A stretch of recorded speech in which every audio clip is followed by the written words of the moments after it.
Vamos abrir a palavra de Deus em Mateus capítulo 6, verso 13. Mateus 6, 13.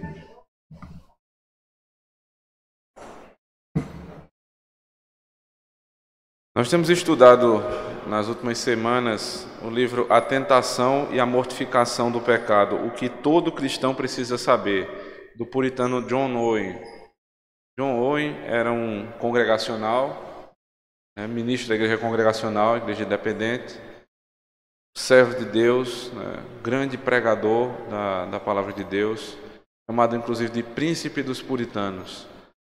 E o livro sobre a mortificação do pecado e a tentação é o mínimo que se precisa saber a respeito da fuga do pecado, que o crente precisa todo tempo lutar para não cair. Mateus 6, versículo 13, diz assim: E não nos deixes cair em tentação, mas livra-nos do mal, pois teu é o reino, o poder e a glória para sempre. Amém. Vamos orar? Senhor, assim como o Senhor nos abençoou durante o culto, nos dando atenção, reverência e temor, dá-nos, Senhor Deus, mais uma vez agora estas bênçãos no momento em que vamos estudar a Tua Palavra. E também, Senhor Deus, abre o entendimento do Teu povo, a fim de que possam compreender os mistérios aqui revelados, a fim de que possamos fugir do pecado, Senhor. Não só do pecado, mas até mesmo da tentação que nos leva ao pecado. Em Cristo Jesus nós oramos. Amém. O tema que nós vamos tratar hoje é por que levar tão a sério a tentação, né? E eu vou tentar entrar já no outro capítulo que fala do poder da tentação. Entendo eu que são dois temas que estão ligados, né? Por que levar a sério a tentação e entender o poder que a tentação tem sobre a nossa vida. Na oração do Senhor Jesus Cristo, em Mateus capítulo 6, a última petição que ele nos ensina, e por ser a última não é menos importante, e não nos deixes cair em tentação, mas livra-nos do mal.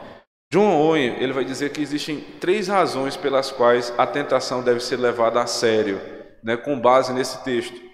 Primeiro, ele diz, porque a tentação nos leva ao mal. Perceba que na argumentação de Cristo, na oração, ele diz, para que não seja deixado cair em tentação, mas que livre do mal. Veja, Cristo não está orando por si mesmo. Lembre-se disso. Ele está me ensinando a orar. Logo, Cristo nunca precisou pedir, Senhor, livra-me da tentação. Porque ele não poderia cair na tentação. Mas ele ensina o povo dele a buscar, né, uma intrepidez na fé, a fim de não cair na tentação. E devemos levar a tentação a sério, em primeiro lugar, porque a tentação leva-nos ao mal. Aqueles que brincam com as tentações não compreendem essa motivação. A tentação não faz bem à alma do homem. A tentação só nos leva ao mal. E esse mal são consequências dadas à tentação. E essas são as 2 últimas razões que ele vai explicar. A primeira há uma recompensa, né? Se você não cai na tentação, há uma recompensa. Abra comigo Apocalipse capítulo 3, verso 10.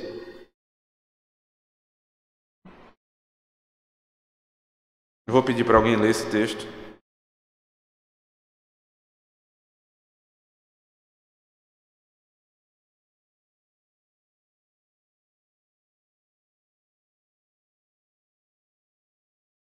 Apocalipse 3:10. A carta à igreja de Filadélfia.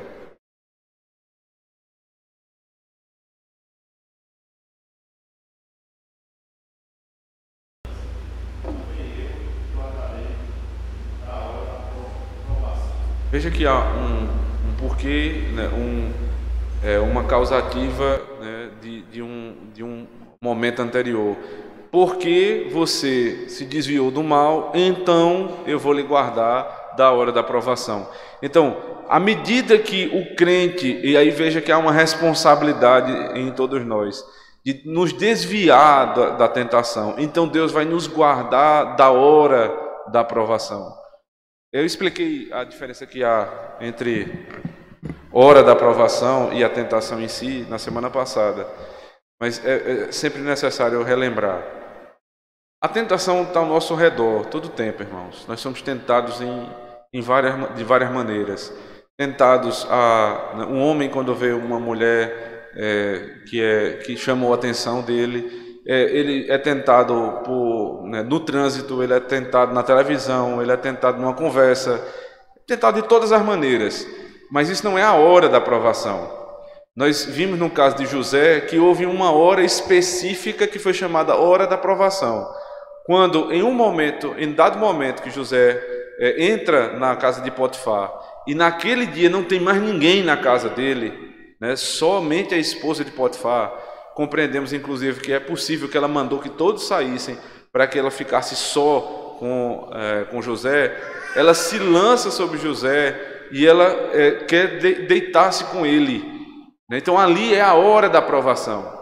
Ele foi tentado muitas vezes, ela se insinuava para ele, ela falou a respeito dos desejos que ela tinha, mas nunca havia a tentação juntamente com a cena propícia, né? O momento propício para cair nela. E o que é a hora da provação? Exatamente quando essas duas coisas se juntam. É uma tentação com a oportunidade de pecar. Então aí você está diante da hora da provação. Uma hora, por exemplo, quando ninguém está vendo, quando você está só, e aí você é atacado na área mais vulnerável que você tem. Então essa é a chamada hora da provação.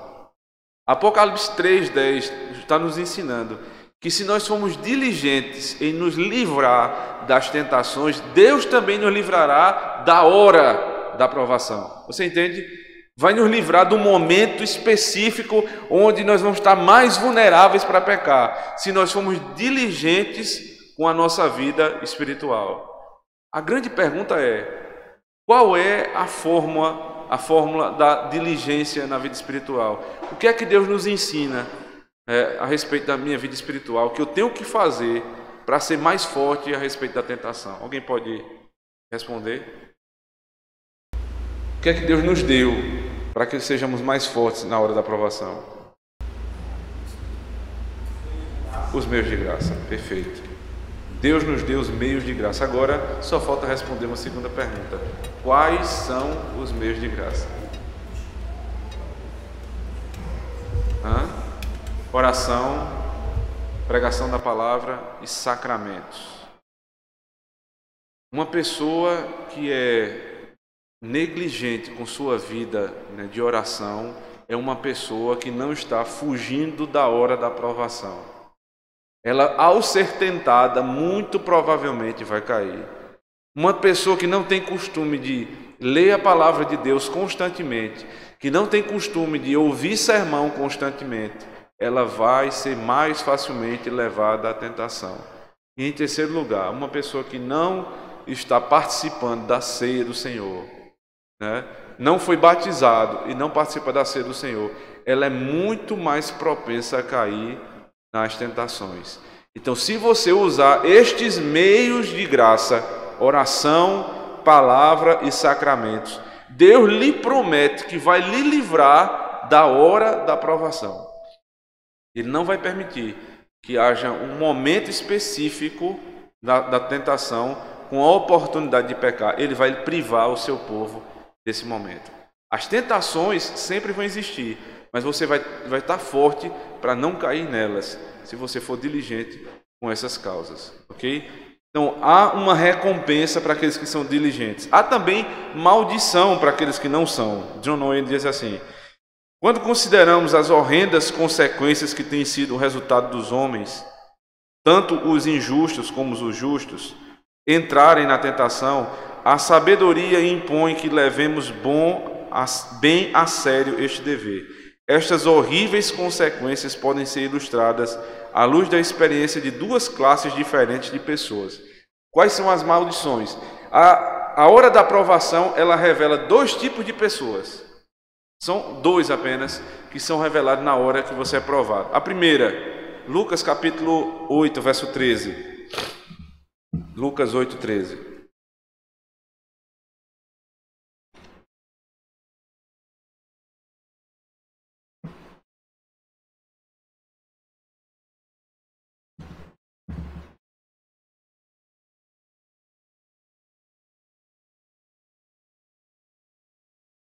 caiu sobre a pedra, a palavra, estes teve apenas a hora da provação. Veja, o que ouve a palavra, não é, aqui não está falando de uma pessoa que nunca teve contato com a igreja. É pior, é alguém que ouve a palavra, né? Veja o verso 3: caiu sobre uma pedra, o coração dessa pessoa uma pedra. Eles ouvem a palavra, recebem com alegria, mas não tem raiz, porque o terreno é pedregoso. Então, aquela planta ela não vai se enraizar. Logo, na menor turbulência, que ele chama aqui, ele está usando uma linguagem figurada, depois ele volta para a linguagem literal. Quando vem um tempo ruim, uma provação, eles se desviam. Então, os que não são diligentes com os meios de graça, à medida que há um grande infortúnio na vida, eles vão se desviar. Isso é certo. Não existe alguém que é negligente e vive uma vida firme na igreja. Não existe. Eles estão por um fio. Então eu queria deixar isso claro para você nessa manhã. Se você não tem tido uma vida constante de oração, meditação na palavra e participação nos sacramentos, você vive na igreja por um fio. Ora, veja quantas pessoas se desviam. Quantas pessoas que você conhece que já congregaram com você, que já estiveram ao lado, né, da sua cadeira na igreja e não estão mais. Agora compare essas pessoas com a vida que elas sempre levavam. Veja como elas estavam andando e vivendo. E veja se o final não era até mesmo inevitável. Não tem como prosseguir na fé se você não usar bem os meios de graça. Um dia você vai ser revelado. Mais dois textos, Mateus capítulo 7, verso 26.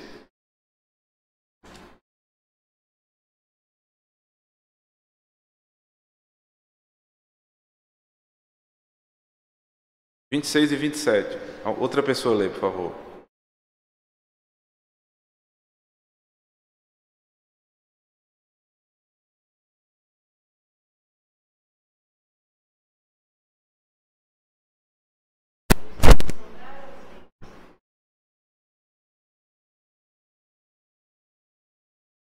Veja que aqui é o contrário do Salmo 125, né? O Salmo 125 ele é inabalável. Aqui não, ele é uma casa que foi construída em cima de areia. Ao menor vento, ela é derrubada. Assim é a casa espiritual daqueles que não se firmam nos meios de graça. O menor vento lhe leva para fora da igreja. Último texto sobre esse assunto, segundo Timóteo capítulo 4, verso 10.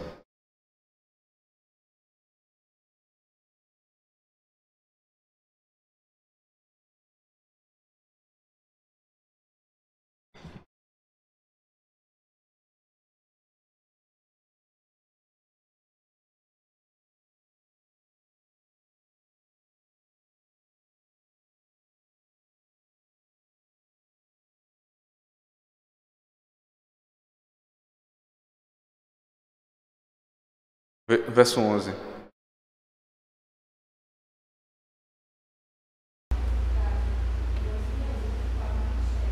Veja só. Esse é o último texto que Paulo vai escrever. Ele está preso em Roma, provavelmente num lugar muito fétido, né, escuro. Ele inclusive vai pedir para que tragam duas coisas só para ele: a capa, porque ele estava com frio, e os livros, que até a morte ele estudou. Então ele diz: agora eu estou só. Por quê? Porque Demas, tendo amado o presente século, me abandonou e se foi para Tessalônica. Até os amigos dele o abandonaram. E não por um motivo do reino de Deus, mas abandonaram por conta do amor ao presente século. Eles amavam mais o mundo do que a Deus e acabaram abandonando a igreja. A hora da provação chegou, quando a perseguição se levantou contra o povo de Deus e esses homens deixaram a igreja. Logo, irmãos, não é algo menor cuidar a respeito da tentação. ela pode lhe tirar do meio do povo de Deus. Um pecado atrás de outro pecado é como um abismo chamando outro abismo. O final é a morte. Você vai morrendo espiritualmente se você não consegue parar a tentação. Agora, a hora da aprovação também nos ensina que existem outros tipos de crente. Aqueles que na hora da aprovação são revelados como crentes fiéis. Por exemplo, Adão. Alguém acha que Adão não era um crente fiel? Qual foi a hora da aprovação de Adão? Está muito alto, está dando eco aqui. Qual foi a hora da aprovação de Adão? Aí, tá bom. A hora da aprovação, justamente quando o fruto foi dado a Eva, Eva conversa com a serpente, ele observa tudo aquilo ali e não toma nenhum tipo de atitude. Ali se deu a hora da aprovação, quando o argumento da serpente foi recebido por Adão e Eva e eles comeram. Ele caiu na hora da aprovação. Mas isso não quer dizer que ele caiu para sempre. Porque os crentes podem sim cair na hora da aprovação, mas eles vão ser revelados ali também. Porque o ímpio, quando cai na hora da aprovação, ele fica caído. O crente, ele não cai eternamente. Veja que Adão, ele se levanta. Se você perceber, ele, quando é confrontado com o Senhor, ele tenta dar motivações equivocadas, mas Deus vai e cumpre a promessa que tinha para Adão. Ele veste Adão com as vestes sagradas, ele mata um cordeiro por Adão e Adão é restaurado. Essa é a diferença do crente para o ímpio. Não é que nós não vamos cair na hora da aprovação, mas quem nós somos na hora da aprovação. Como nós encaramos a hora da aprovação. Se nós nos arrependemos e voltamos para o Senhor, ou se nós nos entregamos e continuamos caídos. E aí vem uma sequência de outros... Baixou demais. Uma sequência de outros irmãos que caíram também. Abraão. Alguém se lembra de alguma história onde Abraão se desviou do caminho? Com Agar. Antes disso, ali, Gênesis 13, quando uma fome muito grande se abate ali na região de Canaã e ele tem que descer para o Egito. Quando ele chega lá, ele mente. Alguém se lembra do motivo da mentira dele? Ele disse que a mulher dele não era mulher dele, era irmã. Isso era verdade? Meia verdade. Meia verdade é uma mentira completa, né?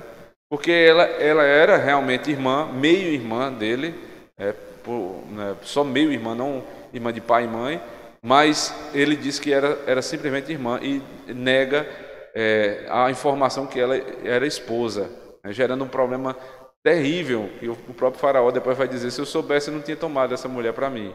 E veio um sonho terrível a respeito daquela atitude dele. Então Abraão também caiu.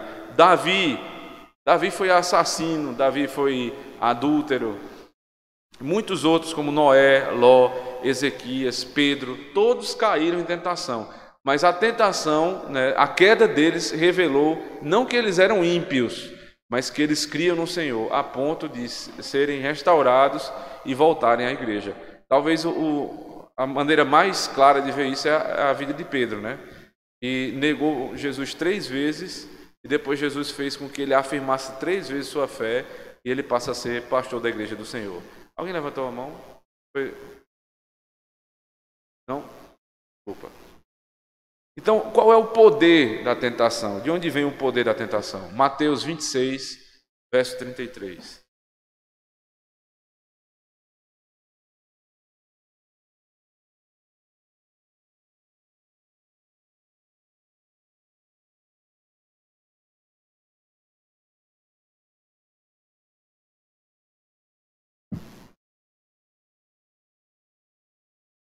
Alguém lê, por favor? 26, 33.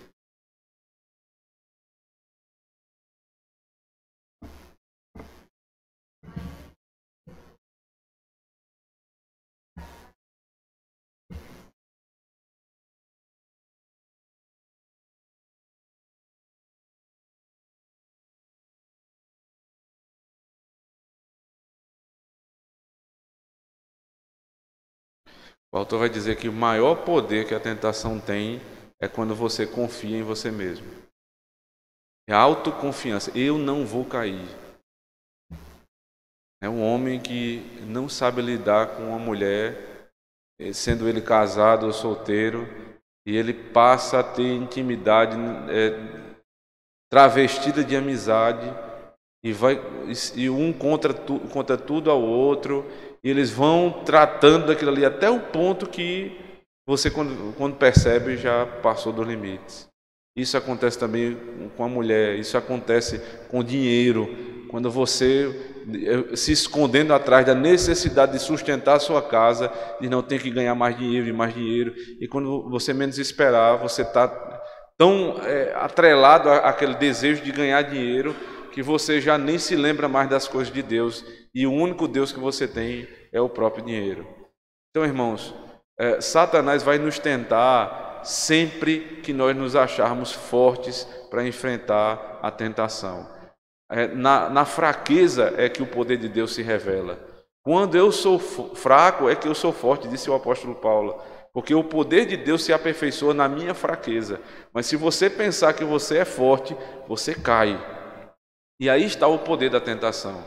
De modo geral, ele vai dizer, o poder da tentação está na autoconfiança do homem, porque o homem que confia em si mesmo, confia num traidor.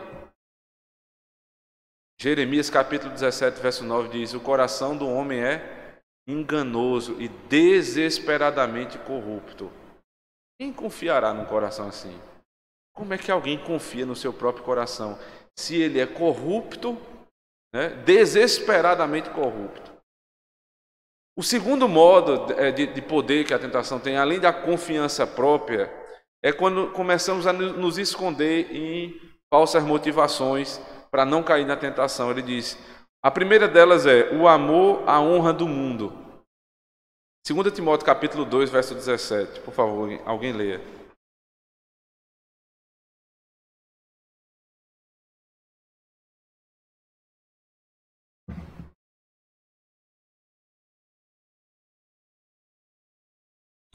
Vamos ler a partir do verso 14 para que haja uma compreensão melhor da sessão. Eu vou ler esse texto. Recomendo estas coisas. Dá testemunho solene a todos perante Deus, para que evitem contendas de palavras, que para nada aproveitam, exceto para a subversão dos ouvintes. Procura apresentar-te a Deus aprovado, como obreiro que não tem do que se envergonhar, que maneja bem a palavra da verdade. Evita igualmente os falatórios inúteis e profanos, pois os que deles usam passarão a impiedade ainda maior. Além disso, a linguagem deles corrói como câncer, entre os quais se incluem Himeneu e Fileto. Estes se desviaram da verdade, asseverando que a ressurreição já se realizou, e estão pervertendo a fé a alguns. Veja, Himeneu e Fileto participaram da igreja, mas começaram a ouvir os sábios da época, né? Aqueles que se intitulavam os homens mais cultos da época. E aí, com desejo de ser também um desses homens cultos, eles acabaram abraçando uma doutrina herética, dizendo que a ressurreição já tinha vindo. Compare isso com a nossa época, quando os crentes são tidos como ignorantes e os cultos, né, os homens inteligentes e sábios são os que negam o Senhor. Quando o cristianismo é ridicularizado e quando a verdadeira descoberta do homem é saber que toda a resposta está em si próprio. Então, esse tipo de filosofia, quando alguém abraça, achando que o academicismo, né, os grandes autores são a base da nossa esperança e da verdade, você está sendo seduzido pelo mundo para negar o próprio Senhor, se desviar do caminho. Quantas vezes jovens entram na universidade, jovens crentes entram na universidade e se desviam? Óbvio, a gente poderia passar aqui a manhã inteira discutindo os motivos, mas não tenha dúvidas, um deles é o amor à honra do mundo, querer parecer tão sábio quanto os homens do mundo. E se você observar, os homens mais sábios de todas as épocas foram os cristãos. Os melhores cientistas, os melhores filósofos, todos tinham uma fé cristã. Então você não precisa, para ser um homem conhecedor, uma mulher sábia, nesse sentido de conhecimento, você abraçar a filosofia do mundo. Em segundo lugar, o medo da vergonha, da perda e da reprovação. Está muito ligado com isso, né? Você tem medo de ser envergonhado, né? Medo de carregar a Bíblia na mão. Os crentes hoje em dia parece que tem medo disso, né? E um refúgio é o celular. Não, eu estou com a Bíblia no celular. Veja, não tem problema nenhum com isso. Eu não tenho nenhum. Deus deu uma ferramenta a mais para você carregar, certo? Durante os simpósios puritanos, eu passei o simpósio inteiro com o celular na mão, usando a Bíblia do celular. A questão não é essa, a questão é o que lhe motiva a usar o celular ou o tablet. Se você está com vergonha de andar com a Bíblia, então tem alguma coisa errada na sua vida.